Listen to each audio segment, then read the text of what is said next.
একদম সুস্বাদু এবং পুষ্টিগুণ ভরা একটা মোমোর রেসিপি। চাইলে আপনারা এভাবে মোমো বানাতে পারেন, না হয়তো পিঠা বানিয়েও খেতে পারেন এই টাইপের। তো আসসালামু আলাইকুম, সকলে কেমন আছেন? আশা করি আল্লাহর রহমতে ভালো আছেন। তো যে যেখান থেকে আমার ভিডিওটি দেখতেছেন প্লিজ একটা লাইক দিয়ে ভিডিওটি দেখা শুরু করবেন। আশা করি সবাইকে অসংখ্য অসংখ্য ধন্যবাদ। তো আমি যা যা নিয়েছি এই রেসিপিটা বানাবার জন্য, তা আমি কিন্তু এখানে পেঁয়াজ কুচি করে নিয়েছি, তারপরে বরবটি নিয়েছি, গাজর নিয়েছি, কিছু সবজি নিয়েছি আর কি পাতলা। তো আপনারা যে যেটা ভালো লাগে সেটা নিতে পারেন, সেরকম সবজি। তো আমি নিয়ে তারপরে মাংস কিমা নিয়েছি। তো প্রথমে আমি কড়াইতে তেল দিয়ে মাংস কিমাগুলো ঢেলে দিলাম। তো আমি কিছুক্ষণ ভেজে নেব মাংসের কিমাগুলো, কিছুক্ষণ আমি ভেজে নেব। তো ভেজে নিয়ে আমি ফিরে আসতেছি আপনাদের মাঝে। তো প্লিজ যারা আমার ভিডিওটি দেখা শুরু করছেন প্লিজ একটা লাইক দিবেন, সবার কাছে অনুরোধ, প্লিজ একটা করে লাইক দিবেন। তো আমি মাংসের কিমাগুলো এই যে একটু হালকা করে ভেজে নিচ্ছি।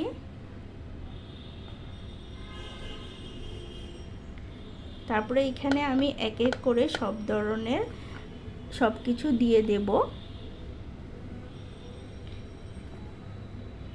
আমি এখানে মুরগির মাংস নিয়েছি, অবশ্যই আমার মুরগিটা দেশি মুরগি, তাই হয়তো একটু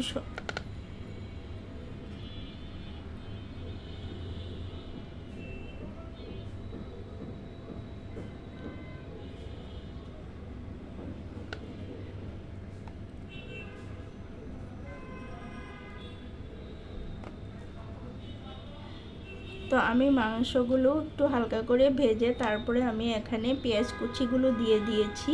আমি কিন্তু পেঁয়াজগুলো একটু বড় সাইজের করে কুচি করে নিয়েছি যাতে দেখতে সুন্দর হয়। তো অ্যাকচুয়ালি এই টাইপের ইয়াগুলোর মধ্যে কিন্তু পেঁয়াজ একটু বড় করেই দিতে হয়, তাহলে কিন্তু দেখতে অনেক ভালো লাগে।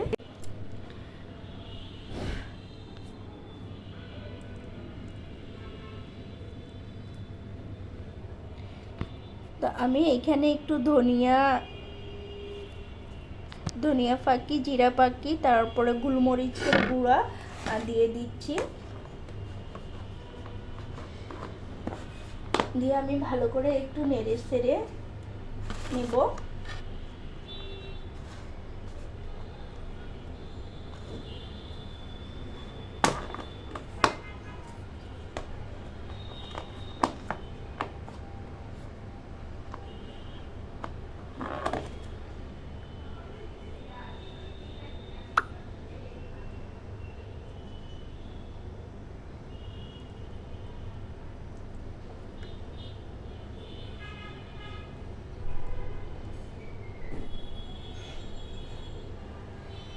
এরপরে আমি কিন্তু এখানে সবজিগুলো দিয়ে দিয়েছি, বরবটি, তারপরে মটরশুঁটি আছে, এখানে গাজর আছে।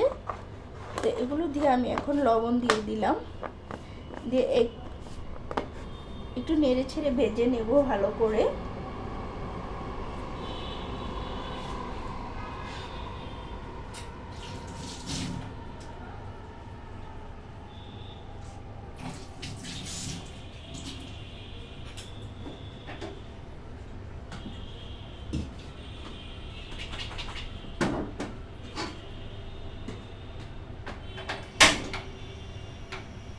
তো আমার কিন্তু এইগুলো আমি একটু ভেজে নিচ্ছি, তারপরে আমি একটু কর্নফ্লাওয়ার গুলে নিয়েছি, আগেই কর্নফ্লাওয়ারটা গুলে রেখেছি। তো এখানে আমি একটু কর্নফ্লাওয়ার দিব লাস্টে। এরপরে আমি ডিমগুলো দিয়ে দিলাম। আমি কিন্তু ডিমগুলো আগেই সিদ্ধ করে তারপরে কুচি করে নিয়েছি। তো ডিমগুলো দিয়ে দিলাম সাথে। তা আপনারা চাইলে ডিম দিতেও পারেন, নাও দিতে পারেন, এটা পুরোই অপশনাল। তো আমার কাছে ভালো লাগে, আমি অনেকগুলো একটু বেশি করে বানাবো, বানিয়ে ফ্রোজেন করে রেখে দেব। যখনই আমার নাস্তা বিকেল টাইম কিন্তু প্রতিদিন নাস্তা বানাতে ভালো লাগে না, তাই আমি একটু বেশি করে বানিয়ে রাখবো। তাই আমি একটু বেশি করে তৈরি করতেছি। আমি এটি বক্সে ভরে রেখে দেব আর কি। তো আমার যখন ইচ্ছা আমি তখন এই বাচ্চাকে ভেজে দেই। চাইলে টিফিনেও দেওয়া যায় এগুলো, চাইলেও কিন্তু বাচ্চাদের টিফিনে এগুলো দেওয়া যায়। তো আমি কর্নফ্লাওয়ারটা দিয়ে একটু নেড়ে সেড়ে নিয়েছি। এরপর আমি একটু সস দিয়ে দিচ্ছি। সসটা দিলে খেতে খুবই ভালো লাগে। এটা হচ্ছে টমেটোর সস দিয়ে দিলাম। তো টমেটোর সসে আমার নিজের হাতের বানানো টমেটোর সস। সো আমি টমেটোর সস দিয়ে একটু নেড়ে ছেড়ে দিলাম। তো এরপরে আমি এইখানে ময়দা নিয়ে নিয়েছি, কিছু ময়দা নিয়ে নিয়েছি। তো আমি অনেক ময়দাই নিয়েছি, আমি বললাম তো বেশি করে বানাবো, তাই আমি বেশি করেই ময়দা নিয়েছি। তো ময়দার মধ্যে আমি লবণ আর তেল দিয়ে মেখে নেব।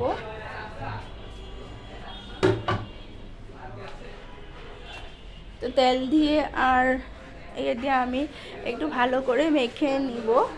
মেখে নিয়ে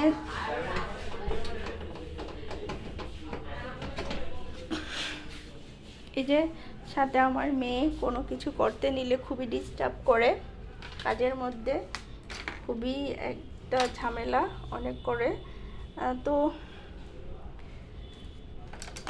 তো আমার তেল দিয়ে কিন্তু মাখা হয়ে গেছে, তেল লবণ। এরপর আমি এইখানে কিন্তু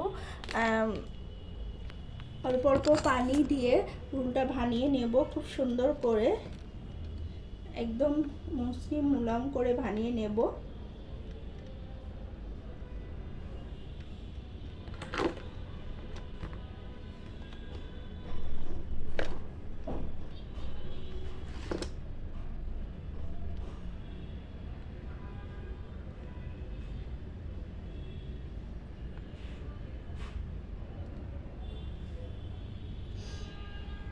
তো আমি অল্প অল্প পানি দিব আর অল্প অল্প করে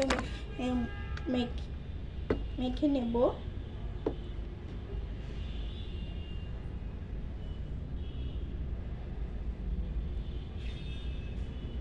তো আমার এটা মাখা হয়ে গেছে। এখন আমি কিছুক্ষণের জন্য রেস্টে রেখে দেব, আধা ঘন্টার জন্য। একটু উপরে তেল হ্যাশ করে দিয়ে দিচ্ছি। তো রুলটা আমি এখন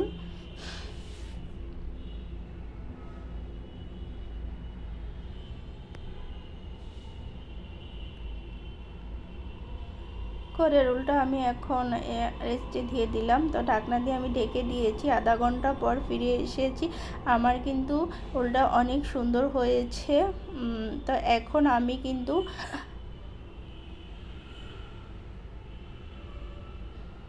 পিঠাগুলো বানিয়ে নেব। পিঠা চাইলে আপনারা মোমো এভাবে বানাতে পারেন, এভাবে বানিয়ে মোমো হিসাবে রাখতে পারেন, আবার একটু ভেজে ভালো করে কড়া করেও খেতে পারেন। তো সকাল বিশেষ করে বিকেলে নাস্তা খেতে কিন্তু খুবই ভালো লাগে এই মোমোগুলো। তা আমি কিছু সমান করে কেটে নিচ্ছি।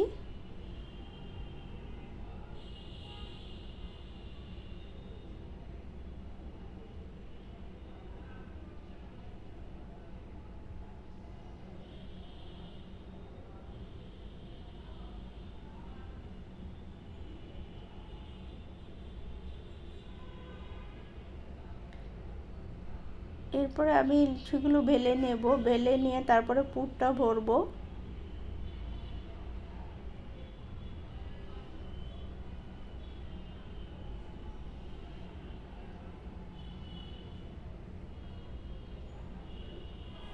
তো আমি এখানে অল্প অল্প করে পুর দিয়ে তারপরে বানিয়ে নেব। এই পুরটা আমি আগে বানিয়ে রেখেছিলাম।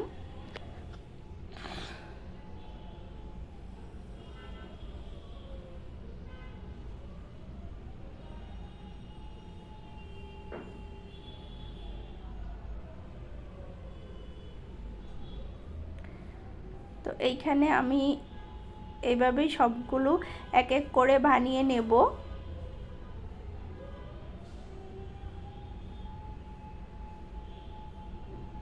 এটা আপনারা চাইলে ভাপে দিয়েও খেতে পারেন, তারপরে আপনারা তেলে ভেজেও খাওয়া যায়, দুভাবেই খাওয়া যায় চাইলে। তা আমি এটা তেলে ভেজেই খাবো। তা আমি তেলে দিয়ে দিয়েছি, আমি হালকা করে ভেজে রাখবো, কারণ কেননা আমি ফ্রোজেন করব। আমি কিন্তু এগুলো এখন করব না, যখন বিকেলে নাস্তা খাওয়া হয় তখন আমি এগুলো কড়া করে ভেজে তারপরে দিব। আই থিঙ্ক খুবই স্বাদ এবং খুবই টেস্টি একটি খাবার। বিকেলের নাস্তা বাচ্চারা খুব পছন্দ করে চাইলে। তারপরে